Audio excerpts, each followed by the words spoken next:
I'm Lauren Magee. Thanks for joining me for another episode of Lauren's Learning Lab. In this episode, I'm going to talk about the importance of routines and how you can set one up that works for your family and your daily schedule. What works for my family doesn't necessarily work for yours because, each family has their own kind of inherent systems and way of tackling things. I have a 3-year-old, a preschooler, and when I think about routine in her classroom, I know her teacher starts every day with a morning meeting, a way of orienting the group of children to what they can expect during the day. Their schedule looks very different from what my 7-year-old sees in his 1st grade classroom or my 9-year-old sees in his 4th grade classroom. And so when I create a schedule or a routine for my family, I have to meet each of my kids at their level and kind of deliver that information in a way that makes sense for them so that, they're included in the process and they're not left wondering, what's next? That's that long car ride feel, right? Like, when is this going to be over? When are we getting to our next destination? When we're not leaving the house during the day or not leaving it to go somewhere else, it can have that never-ending car ride feel. What time did you guys wake up? Do we have wake up time? No. I wake up around 1:30. 1:30? Yeah. In the middle of the night? No. Yeah. Footprints in mud. Yeah, like our woods walk. Oh yeah, wood That's walk. an important part of our day. Here. I duck toilet. Mommy, do you know duck toilet? No, I don't know. Oh, Maeve, you're drawing the mud. Yeah, I'm going to mud. That's great. Yeah, that's on our woods walk.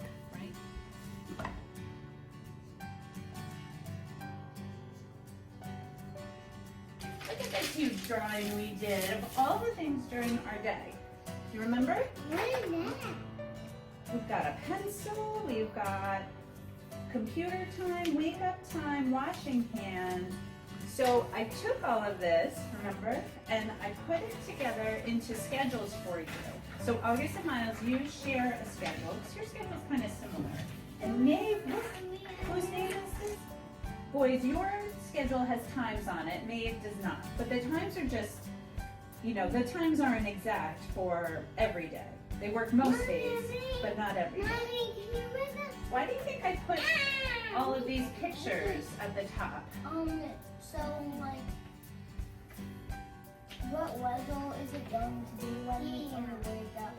We open up the blinds and we look outside and we say, is it going to be a sunny day or A partly cloudy day. or Cloudy. Windy.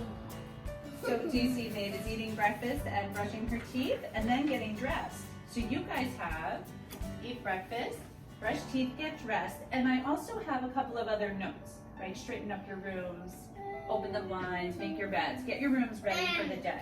Do you see that? Yeah? Pants on too. That's right. I made sure that as we developed our schedules, I worked with the kids. I started by having them talk about what their expectations were during the day, the things that they like to have and things that they need to have. And we did that graphically, just by drawing our ideas out. And then I helped them develop, through pictures, through charts and numbers and a graph, really just like a linear list, what will happen and in what order. When I create a schedule that works for my 3-year-old, let's say, I give her something pictorial to look at, something with pictures so that she can visually key into, what comes next. When I create a schedule with my 9-year-old, he likes things down to 15-minute intervals.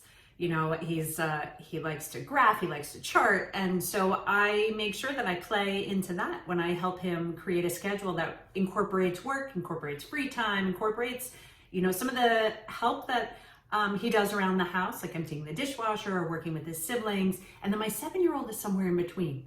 Something pictorial, something with a numeric check-in, a time check-in. And then finally, we have to start every day with a discussion, what's unique about today, because although we're home, each day's schedule is a little different. Sometimes because of what I need to get done, sometimes because of other, meetings with teachers or things that have come up, things that have come up in the kids' schedules where I need to address that individually. And then other days we need to kind of lay off the schedule because we all just need a break, and we all need to give ourselves some time just to maybe stray from the schedule a bit. So hopefully you find this episode helpful. I'd love to hear any feedback from you. Please leave it in the comments. Thank you again for joining me, on my journey, and for joining me specifically in this episode of Lauren's Learning Lab.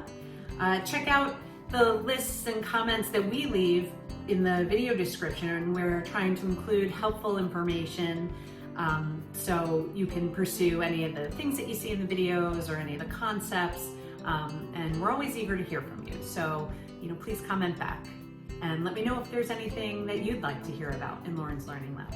I'll see you next time. Take care.